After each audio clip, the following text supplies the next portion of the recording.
Dears, welcome to race ഐഗൺ. എൻ്റെ എല്ലാ മക്കൾക്കും റേസ് ഐഗണിലേക്ക് ഹാർദമായ സ്വാഗതം. ഞാൻ രചന. അപ്പൊ മക്കളെ, നമ്മുടെ മലയാളത്തിൽ അല്ലെ നിങ്ങൾക്ക് പഠിക്കാനുള്ള ഒരു പാഠമാണ് ചിരിയുടെ അരങ്ങേറ്റം.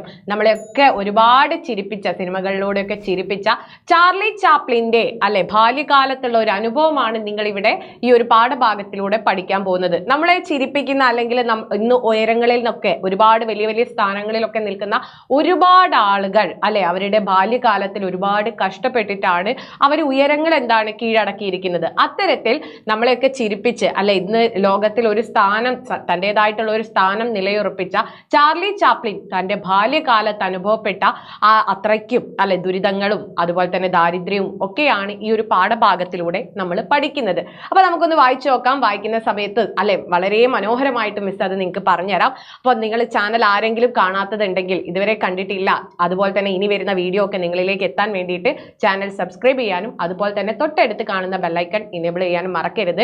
വീഡിയോ ഇഷ്ടപ്പെട്ടു കഴിഞ്ഞാൽ ലൈക്ക് ചെയ്യുക, മാക്സിമം നിങ്ങൾ നിങ്ങളുടെ ഫ്രണ്ട്സിലേക്ക് എത്തിച്ചു കൊടുക്കുക. അപ്പൊ നമുക്ക് നോക്കാം ചിരിയുടെ അരങ്ങേറ്റം അല്ലെ, നമ്മുടെ ചിരിയുടെ ഹാസ്യ സാമ്രാട്ട് എന്നൊക്കെ പറയാവുന്ന നമ്മുടെ ചാർലി ചാപ്ലിൻ എങ്ങനെയാണ് ഈ ഒരു അരങ്ങത്തേക്ക് വന്നത്, വേദിയിലേക്ക് വന്നത് അല്ലെ നമ്മുടെ ഈ ഒരു ലോകത്തിലേക്ക് കാലുറപ്പിച്ചത് എന്നതാണ് ഈ ഒരു പാഠഭാഗത്തിലൂടെ പറയുന്നത്. അതിനു മുന്നേ നോക്കിയേ, മുകളിൽ ഒരു 2 വരി കാണാം. തല ഉയർത്തി നോക്കുന്നവർക്ക് മഴവില്ല് കാണാൻ പറ്റുമോ അല്ലെ? നമ്മൾ വീടിന്റെ അകത്ത് നിന്ന് മഴവില്ല് കാണണം എന്ന് പറഞ്ഞാൽ നമുക്ക് എന്താണ് മഴവില്ല് കാണാൻ പറ്റുമോ? വീടിന്റെ അല്ലെ നമ്മൾ എന്ത് ചെയ്യണം? പുറത്തു പോയിട്ട് ആകാശത്ത് നോക്കിയാലേ നമുക്ക് എന്താണ് മഴവില്ല് കാണാൻ പറ്റൂ. അതായത് നമ്മൾ പ്രതിസന്ധികൾ വരുന്ന സമയത്ത്, ദുഃഖങ്ങൾ വരുന്ന സമയത്ത് അതിൽ അടയിരിക്കാതെ നമ്മൾ പുറമേക്ക് അല്ലെ അതിനെ തരണം ചെയ്ത് നമ്മളെ കൊണ്ട് പറ്റും എന്നൊരു ആത്മവിശ്വാസത്തിൽ അതിനെ നേരിട്ടാൽ മാത്രമേ നമുക്ക് എന്താണ് അല്ലെ ഒരു സക്സസ്ഫുൾ ലൈഫിലേക്ക് നമുക്ക് പോകാൻ പറ്റൂ. അല്ലെ ഒരു വിജയം നമുക്ക് നേടാൻ പറ്റണം എങ്കിൽ എന്താണ് നമ്മുടെ പ്രതിസന്ധികൾ അല്ലെ നമ്മുടെ എന്താ പറയുക വീക്ക് പോയിന്റ് ഏതാണ്, നമ്മുടെ മോശവശം ഏതാണ് എന്ന് തിരിച്ചറിഞ്ഞ് അതിനെ ഓവർകം ചെയ്യാൻ നമുക്ക് എന്താണ് പറ്റുന്ന സമയത്താണ് നമ്മൾ ജീവിതത്തിൽ സക്സസ്ഫുൾ ആവുക. അപ്പൊ അതുപോലെ എന്താണ് ചാപ്ലിൻ എങ്ങനെയാണ് ഈ ഒരു ചിരിയുടെ ലോകത്തിലേക്ക് വന്നത് എന്ന് നമുക്ക് നോക്കാം.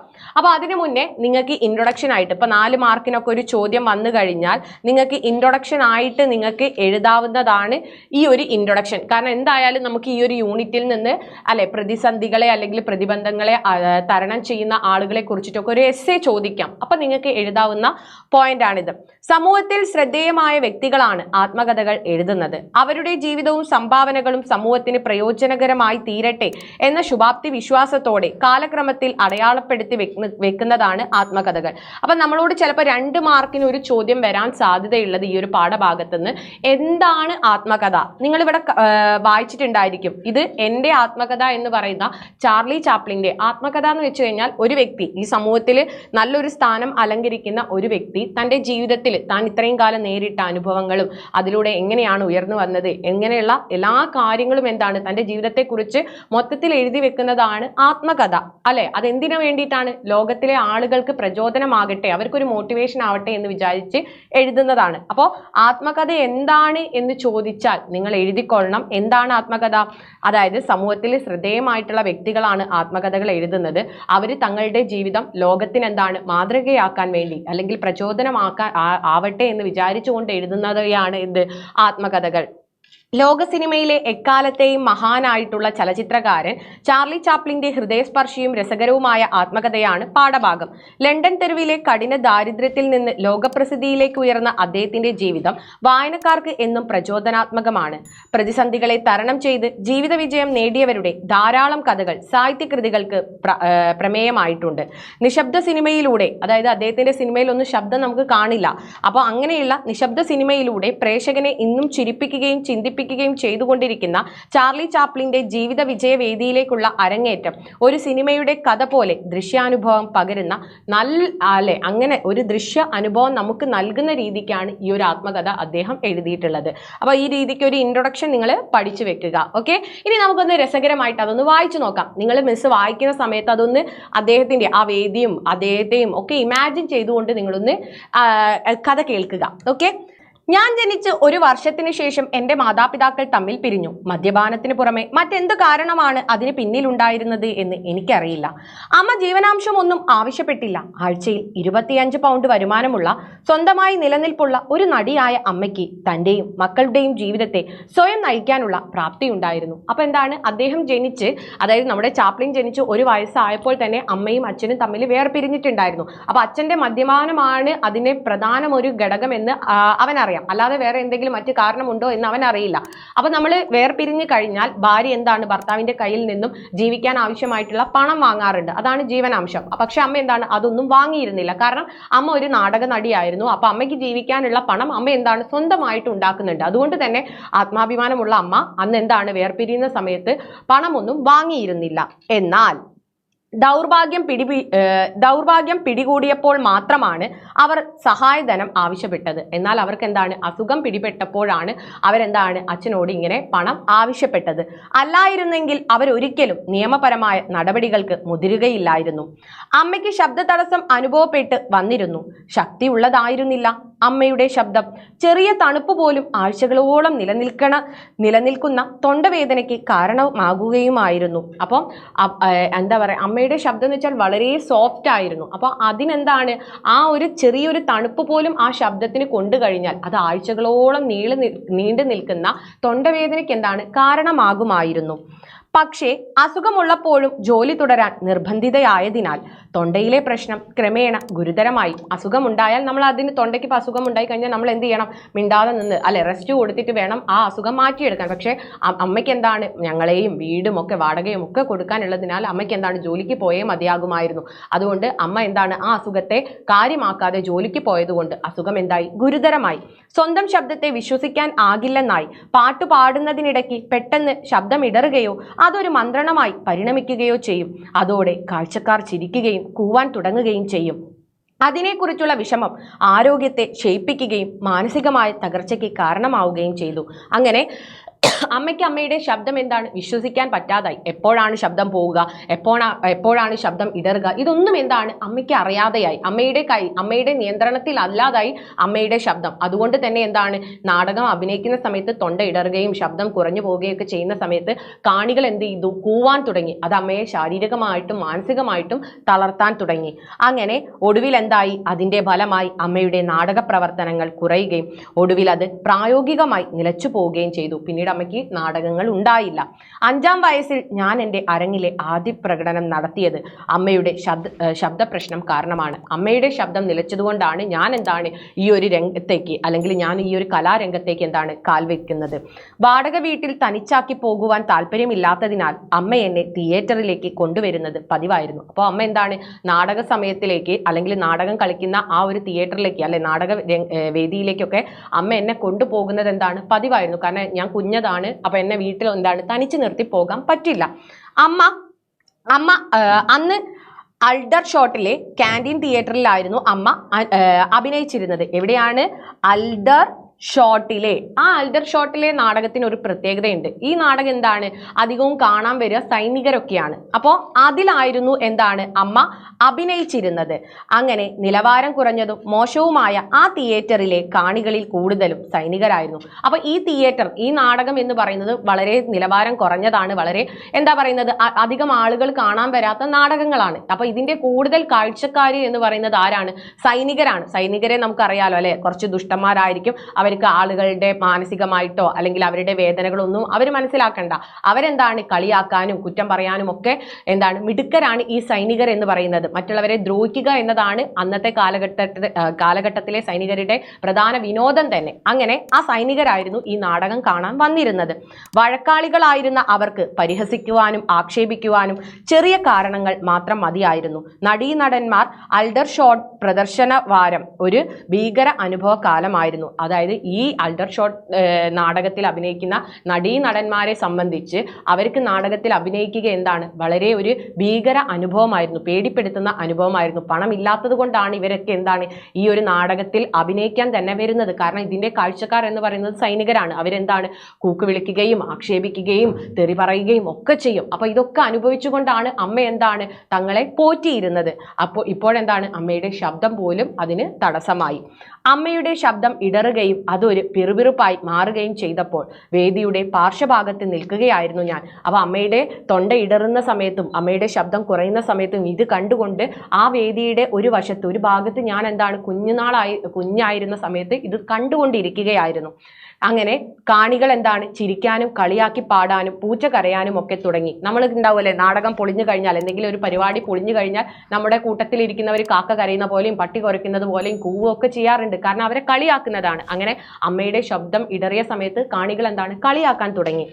അതെല്ലാം അവ്യക്തമായിരുന്നു. കാരണം കുഞ്ഞായതുകൊണ്ട് തന്നെ ആ ഓർമ്മയൊക്കെ എനിക്ക് എന്താണ് അവ്യക്തമായിട്ടാണ്, അല്ലെ, ഒരു എന്താണ് ചെറിയൊരു ഓർമ്മ മാത്രമായിട്ടാണ് എൻ്റെ മനസ്സിൽ നിൽക്കുന്നത്. എന്താണ് നടക്കുന്നതെന്ന് എനിക്ക് പൂർണ്ണമായും മനസ്സിലാക്കാൻ കഴിഞ്ഞില്ല. പക്ഷേ ആ ശബ്ദങ്ങൾ കൂടി വരികയും അമ്മയ്ക്ക് വേദി വിട്ടു പോകേണ്ടി വരികയും ചെയ്തു. പിന്നിലേക്ക് വരുമ്പോൾ അമ്മ വളരെയധികം പരിഭ്രമിച്ചിരുന്നു. അമ്മയുടെ സുഹൃത്തുക്കൾക്ക് മുൻപിൽ ഞാൻ പാടുന്നത് കണ്ടിട്ടുള്ള മാനേജർ അമ്മയുടെ സ്ഥാനത്ത് എന്നെ പാടാൻ അനുവദിക്കുന്നതിനെ പറ്റി എന്തോ പറഞ്ഞപ്പോൾ അമ്മ തർക്കിക്കുകയും ചെയ്തു. അങ്ങനെ എന്താണ് ആളുകൾ കൂവിയ സമയത്ത് അമ്മ പേടിച്ചിട്ട് എന്താണ്, അമ്മ വളരെ സങ്കടപ്പെട്ടും പേടിച്ചുകൊണ്ടും അമ്മ വേദിക്ക് പുറത്തേക്ക് വന്നു. ആ സമയത്ത് മാനേജർ എന്ത് ചെയ്തു, ഞാൻ എന്താണ് അമ്മയുടെ സുഹൃത്തുക്കളോടൊപ്പം പാട്ട് പാടുന്നതൊക്കെ കണ്ടിട്ടുണ്ട്. ആ മാനേജർ പറഞ്ഞു, സാരമില്ല, നിന്റെ മകനെ എന്ത് ചെയ്യാം, നമുക്കിപ്പോൾ പാട്ട് പാടിക്കാൻ വേണ്ടി കൊണ്ടുപോകാം എന്ന് പറഞ്ഞു. പക്ഷെ അമ്മ എന്താണ് അതിന് തർക്കിച്ചു. കാരണം ഇവൻ കുഞ്ഞല്ലേ, ഇവൻ എന്ത് ചെയ്യാനാ എന്ന് വിചാരിച്ച് അമ്മ തർക്കിച്ചു. എന്നാലോ ആ ബഹളങ്ങൾക്കിടയ്ക്ക് അയാൾ എന്നെ വേദിയിലേക്ക് കൈപിടിച്ചു കൊണ്ടുപോയതും ചില വിശദീകരണങ്ങൾക്കു ശേഷം എന്നെ അവിടെ തനിച്ചു വിട്ടുപോകുന്നതും ഞാൻ ഓർക്കുന്നു. അരങ്ങുവിളക്കുകളുടെ കണ്ണഞ്ചിപ്പിക്കുന്ന വെളിച്ചത്തിനും കാണികളുടെ അവ്യക്തമായ മുഖങ്ങൾക്കും മുൻപിൽ എൻ്റെ താളം കണ്ടുകിട്ടുന്നതുവരെ വെറുതെ മൂളിക്കൊണ്ടിരുന്ന സംഗീതോപകരണങ്ങളുടെ അകമ്പടിയോടെ ഞാൻ പാടാൻ തുടങ്ങി. അങ്ങനെ എന്നെ എന്താണ് മാനേജർ വേദിക്ക് മുന്നിൽ കൊണ്ടുവച്ചിട്ട് എന്നെ പരിചയപ്പെടുത്തി, അല്ലെ, ഇതാ ഇങ്ങനെയൊക്കെയാണ് ഇവൻ്റെ പേര്, ഇങ്ങനെയൊക്കെയാണ് ഇവൻ പാടാൻ വന്നതാണ് എന്നുള്ള രീതിക്ക് പരിചയപ്പെടുത്തി. അപ്പോൾ എനിക്ക് എന്താണ് ഒരു ട്രാക്ക് കിട്ടുന്നത് വരെ വെറുതെ സംഗീത ഉപകരണങ്ങൾ എന്താണ് ഇങ്ങനെ മൂളുക മാത്രമേ ചെയ്തിട്ടുള്ളൂ. പക്ഷെ പിന്നെ എന്താണ് ഞാൻ ഒരു ധൈര്യം സംഭരിച്ച് പാട്ട് പാടിയല്ലേ, നമ്മുടെ ചാർലി ചാപ്ലിൻ എന്താണ് പാട്ട് പാടാൻ തുടങ്ങി. ഏത് പാട്ടാണ് ചാപ്ലിൻ പാടിയ പാട്ട്? ജാക്ക് ജോൺസ് എന്ന് പറയുന്ന പാട്ടാണ്. പ്രശസ്തമായിട്ടുള്ള ഒരു ഗാനമാണ് നമ്മുടെ ചാർലി ചാപ്ലിൻ പാടിയത്. ഗാനം പാതിയായപ്പോൾ സ്റ്റേജിലേക്ക് പണം വന്ന് വീണു തുടങ്ങി. അപ്പോൾ അത്രയും മനോഹരമായിട്ടാണ് ചാപ്ലിൻ പാടിയത്. അതുകൊണ്ട് ആളുകൾ അത് കേട്ടിരിക്കാനും ആളുകൾ പണം എറിഞ്ഞു കൊടുക്കാനും തുടങ്ങി. അത് കണ്ട് ഞാൻ ഗാനം നിർത്തി. അതെല്ലാം പെറുക്കിയെടുക്കുന്നതിനും ശേഷമേ പാടുകയുള്ളൂ എന്ന് വിളിച്ചു പറയുകയും ചെയ്തു. അങ്ങനെ ഇതിങ്ങനെ പണം വരുന്ന സമയത്ത് ചാപ്ലിൻ അറിയാലോ, നമ്മുടെ ചാപ്ലിനാണ്. അപ്പൊ ചാപ്ലിൻ എന്ത് ചെയ്തു, പണം നോക്കിയിട്ട് വേഗം മൈക്കിലൂടെ അനൗൺസ് ചെയ്തു, ഞാൻ ഈ പണം പെറുക്കിയെടുത്തതിന് ശേഷമേ പാടുകയുള്ളൂ കേട്ടോ എന്ന് എന്താണ് അവിടെ ഇരിക്കുന്ന കാണികളോട് പറഞ്ഞിട്ട് ഈ പണം എന്ത് ചെയ്തു, പെറുക്കിയെടുക്കുന്നതിലായി നമ്മുടെ കുഞ്ഞു ചാപ്ലിന്റെ ശ്രദ്ധ. എന്നിട്ടോ നിങ്ങൾ സബ്സ്ക്രൈബ് ചെയ്തില്ലെങ്കിൽ സബ്സ്ക്രൈബ് ചെയ്യാൻ മറന്നു പോരുതേ. ഇടയ്ക്കൊന്ന് സബ്സ്ക്രൈബ് ചെയ്യുക, ലൈക്ക് ചെയ്യാത്തവർ ലൈക്ക് ചെയ്യാം. അങ്ങനെ നമ്മുടെ ചാപ്ലിൻ എന്ത് ചെയ്തു, അതൊക്കെ പെറുക്കിയെടുത്തു. എന്നിട്ട് എന്ത് ചെയ്തു, അത് ഏറെ ചിരി പടർത്തി. കാരണം നമുക്ക് കൊച്ചുകുട്ടികളുടെ ഈ കൗതുകമാർന്നിട്ടുള്ള കളികളും, അല്ലെ, അവരുടെ ഈ ചേഷ്ടകളൊക്കെ കാണുന്ന സമയത്ത് നമുക്ക് ചിരി വരും. അപ്പോൾ അതേ ചിരി എന്താണ് കാണികളിലും ഉണ്ടായി. അതേറെ ചിരി പടർത്തി. സ്റ്റേജ് മാനേജർ ഒരു തുവാലയുമായി വന്ന് പണം പെറുക്കിയെടുക്കുവാൻ എന്നെ സഹായിച്ചു. അയാൾ അതെല്ലാം സ്വന്തമാക്കുമെന്ന് ഞാൻ കരുതി. അങ്ങനെ സ്വന്തമാക്കുമെന്ന് കരുതി. എൻ്റെ തോന്നൽ മനസ്സിലായ സദസ്സ് വീണ്ടും ആർത്ത് ചിരിച്ചു. അതായത് മാനേജർ അവിടുന്ന് തൂവാലയും വന്നിട്ട് എന്ത് ചെയ്തു, ഈ തൂവാലയിലേക്ക് പണം ഇങ്ങനെ പെറുക്കിയിട്ടു. അപ്പൊ ചാപ്ലിന്റെ ശ്രദ്ധ എന്താണ്, ഇങ്ങേരിത് മൊത്തം സ്വന്തമാക്കുമോ, അല്ലെ, ഇങ്ങേരിത് എനിക്ക് തരില്ലേ എന്നതായി നമ്മുടെ ചാപ്ലിന്റെ ശ്രദ്ധ. അവൻ ഇത് പെറുക്കിയിടുകയാണെങ്കിലും അവന്റെ ശ്രദ്ധ എന്താണ്, മാനേജർ എന്താ ചെയ്യുന്നത് എന്നുള്ളതാ. അപ്പൊ അത് കണ്ട സമയത്ത് കാണികൾ എന്താണ് വീണ്ടും പൊട്ടിച്ചിരിക്കാൻ തുടങ്ങി. പ്രത്യേകിച്ചും പണവുമായി പോകുന്ന അയാളെ ഞാൻ ആകാംക്ഷയോടെ പിന്തുടരുന്ന സമയത്ത്, നമുക്കറിയാലോ ചാപ്ലിൻ്റെ ഒരു നടത്തണ്ടല്ലേ, എങ്ങനെയാ ചാപ്ലിൻ നടക്കുക. അപ്പോൾ ചാപ്ലിൻ എന്ത് ചെയ്തു, നമ്മുടെ മാനേജർ പോകുന്ന സമയത്ത് ചാപ്ലിനും എന്ത് ചെയ്തു, അതേപോലെ അയാളെ പിന്തുടർന്നു. അപ്പോൾ വീണ്ടും എന്താണ് കാണികൾ ചിരിക്കാൻ തുടങ്ങി. ആ പണം അത്രയും അമ്മയുടെ കയ്യിൽ ഏൽപ്പിച്ച് കഴിഞ്ഞ് മാത്രമേ ഞാൻ വേദിയിലേക്ക് മടങ്ങുകയും പാട്ട് തുടരുകയും ചെയ്തുള്ളൂ. തികച്ചും സ്വാഭാവികമായിട്ടായിരുന്നു ഞാൻ അന്ന് വേദിയിൽ വന്നത്. ഇന്നെന്താണ് ആളുകളെ ചിരിപ്പിക്കണം എന്ന് വിചാരിച്ച് ഞാൻ ചെയ്യുന്നത് പോലെയല്ല അന്ന് കുഞ്ഞായിരുന്നപ്പോൾ ഞാൻ ചെയ്തത്. അതെന്റെ സ്വാഭാവികമായിട്ടുള്ള ചേഷ്ടകളായിരുന്നു. അത് കണ്ടിട്ട് ആളുകൾ ചിരിച്ചു, അല്ലെ. അങ്ങനെ കാണികളോട് സംസാരിക്കുകയും നൃത്തം ചെയ്യുകയും അമ്മ ഐറിഷ് മാർച്ച് ഗാനം ആലപിക്കുന്നതും ഉൾപ്പെടെ പല അനുകരണങ്ങളും അവതരിപ്പിക്കുകയും ചെയ്തു. അദ്ദേഹം എന്ത് ചെയ്തു, പാട്ടുപാടി, നൃത്തം വെച്ചു. പിന്നെ എന്താണ്, അമ്മ പാട്ട് പാടുന്ന ആ ഒരു രംഗം, അമ്മ അഭിനയിക്കുന്ന ആ രംഗമൊക്കെ അനുകരിച്ചു അല്ലെ. അതുപോലെ എന്താണ്, നമ്മൾ ഒരാളെ ഇമിറ്റേറ്റ് ചെയ്യാന്ന് പറയില്ലേ, അപ്പൊ അമ്മയെയാണ് ഇവിടെ ആര്, ചാർലി ചാപ്ലിൻ അനുകരിച്ചത്. കാരണം ആ വേദനയൊക്കെ, മക്കളെ പോറ്റണം, വീട് നോക്കണം, ആ വേദനയുമായിട്ട് അമ്മയുടെ ശബ്ദം എന്താണ്, അമ്മയ്ക്ക് ശബ്ദത്തിന് തടസ്സമുണ്ടായിട്ടും ആ ശബ്ദ തടസ്സം നോക്കാതെ അമ്മ വേദിയിൽ പാട്ട് പാടുന്നത്, ഇതൊക്കെയാണ് ആര് ഇമിറ്റേറ്റ് ചെയ്തത്, നമ്മുടെ ചാർലി ചാപ്ലിൻ ആളുകൾക്ക് വേണ്ടിയിട്ട് ഇമിറ്റേറ്റ് ചെയ്തത്. അപ്പൊ ഇത് കണ്ട സമയത്ത് അതിലെ കോറസ് ആവർത്തിക്കുന്നതിനിടയിൽ അമ്മയുടെ ശബ്ദമിടറുന്നത് എല്ലാ നിഷ്കളങ്കതയോടെയും ഞാൻ അനുകരിച്ചു. അങ്ങനെ അമ്മയുടെ, അതായത് കോറസ് എന്ന് വെച്ചാൽ എന്താണ്, ഈ നമുക്ക് ഒരാൾ പാടുകയാണെങ്കിൽ അത് ഏറ്റുപാടാൻ വേണ്ടിയിട്ട് കുറെ ആളുകൾ ഉണ്ടാവില്ലേ, അപ്പൊ അവരിങ്ങനെ ഏറ്റുപാടുന്ന സമയത്ത് അതിൽ എൻ്റെ അമ്മയുടെ ശബ്ദം മാത്രം ആ ഇടറിപ്പോകുന്നതാണ് ആര് ഇമിറ്റേറ്റ് ചെയ്തത്, ചാർലി ചാപ്ലിൻ ആളുകൾക്ക് വേണ്ടിയിട്ട് ഇമിറ്റേറ്റ് ചെയ്തത്. അത് കണ്ട സമയത്താണ് ആളുകൾക്ക് എന്താണ് ആ അമ്മയുടെ വേദനയും ആ അമ്മ അപ്പോഴനുഭവിച്ചിട്ടുള്ള മാനസിക സംഘർഷങ്ങളൊക്കെ മനസ്സിലായത്. അത് കാണികളിൽ ഉണ്ടാക്കിയ ആകർഷണം എന്നെ വിസ്മയിപ്പിക്കുകയും ചെയ്തു. ചിരിയും പ്രശംസാവചനങ്ങളും പിന്നാലെ പണവും പ്രവഹിച്ചു. പിന്നീട് വേദിയിൽ നിന്നെന്നെ കൊണ്ടുപോകുന്നതിനായി അമ്മ വന്നപ്പോൾ, അങ്ങനെ എൻ്റെ പരിപാടിയൊക്കെ കഴിഞ്ഞ് എല്ലാവരും കൈയടിച്ചു, പ്രശംസിച്ചു. അപ്പോൾ എന്നെ വേദിയിൽ നിന്ന് കൊണ്ടുപോകാൻ വേണ്ടി എൻ്റെ അമ്മ എന്ത് ചെയ്തു, വേദിയിലേക്ക് വന്നു. ആ സാന്നിധ്യം വമ്പിച്ച കരഘോഷത്തിന് കാരണമായി. അതായത് അമ്മയുടെ ആ സാന്നിധ്യം എല്ലാവരും എന്ത് ചെയ്തു, കൈയടിച്ചു. കാരണം ഈ ഒരു അമ്മയുടെ മകനാണല്ലോ ഇത്. അതുപോലെ തന്നെ അമ്മയുടെ പ്രയാസങ്ങളൊക്കെ ആളുകൾക്ക് മുൻപിൽ കാണിച്ചു കൊടുക്കാൻ ഈ മകന് സാധിച്ചു, ആ കുഞ്ഞു മകന് സാധിച്ചു. അതായിരുന്നു എൻ്റെ അരങ്ങേറ്റം, അമ്മയുടെ അരങ്ങൊഴിയലും. അപ്പോൾ പ്രതിസന്ധികളാണ് മക്കളെ ഓരോരുത്തരെയും എന്താണ് അല്ലെ വലിയ വലിയ വഴികളിലേക്ക് എത്തിക്കുന്നത്. നമ്മൾ നമ്മുടെ സങ്കടത്തിൽ അടയിരുന്ന് കഴിഞ്ഞാൽ നമുക്ക് എന്താണ് ജീവിതത്തിൽ ഒരിക്കലും വിജയം നേടാൻ പറ്റില്ല. അപ്പൊ പലരും പഠിക്കില്ല അല്ലെ, എന്നെ കൊണ്ട് സാധിക്കില്ല എന്നൊക്കെ പറഞ്ഞ് മാറിയിരിക്കുന്നവരുണ്ടാകും. നമ്മൾ ശ്രമിക്കാതെ നമുക്ക് ഒന്നും അച്ചീവ് ചെയ്യാൻ പറ്റില്ല എന്ന് നമ്മളെ പഠിപ്പിച്ചു തരുന്ന ഒരു പാഠം കൂടെയാണിത്. അപ്പോൾ ചാനൽ സബ്സ്ക്രൈബ് ചെയ്യാനും വീഡിയോ ഇഷ്ടപ്പെട്ട് കഴിഞ്ഞാൽ ലൈക്ക് ചെയ്യാനും ഷെയർ ചെയ്യാനും മറക്കരുത്. നമുക്ക് നെക്സ്റ്റ് ഒരു വീഡിയോയിൽ കാണാം. അപ്പോൾ ഇതാണ് നമ്മുടെ പാഠഭാഗത്തിന്റെ ഒരു രത്ന ചുരുക്കം. അപ്പോൾ അടുത്തൊരു പാഠഭാഗവുമായി കാണുന്നത് വരെ ബൈ ഗായ്സ്.